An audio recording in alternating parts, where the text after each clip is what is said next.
Hi everyone, welcome back to the channel. Today we're checking out Viscerafest. This game looks like it came straight out of the 90s, but it runs like butter and you get about 5 hours of battery life at 90 FPS. And without further ado, let's check out how it runs on the Steam Deck.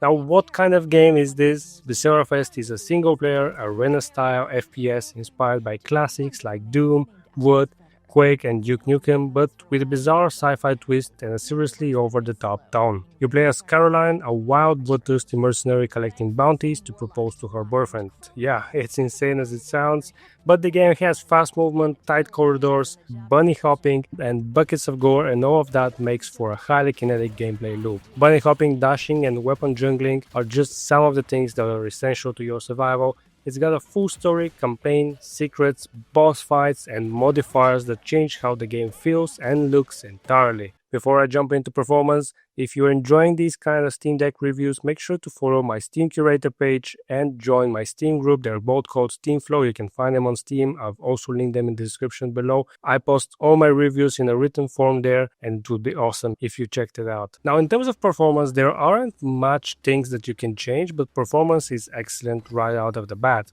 It will run at 90 FPS on the OLED with about 5 hours of battery life, and if you decide to cap that to 60 FPS, you're gonna get around 5.5 hours of battery life, so no much gain. I would just prefer to run it at 90.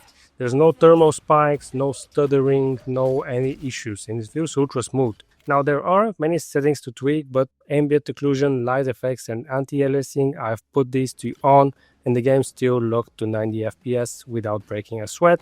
There's also an FOV slider that you can crank up for more visibility, and it works beautifully on the deck screen. One thing to note is sometimes between loading different stages of a level, you might see 1 or 2 FPS drops, but that's just for a second, and then it's very smooth again.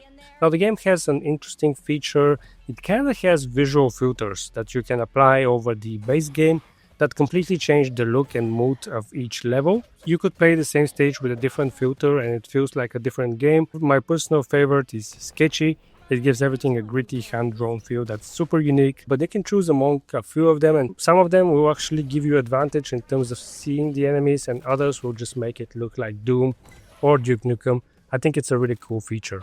Now, Viscerafest has full controller support, and it actually also has UI scaling. 2 huge wins for handheld players. Everything works natively on the deck, and it plays surprisingly well on a gamepad.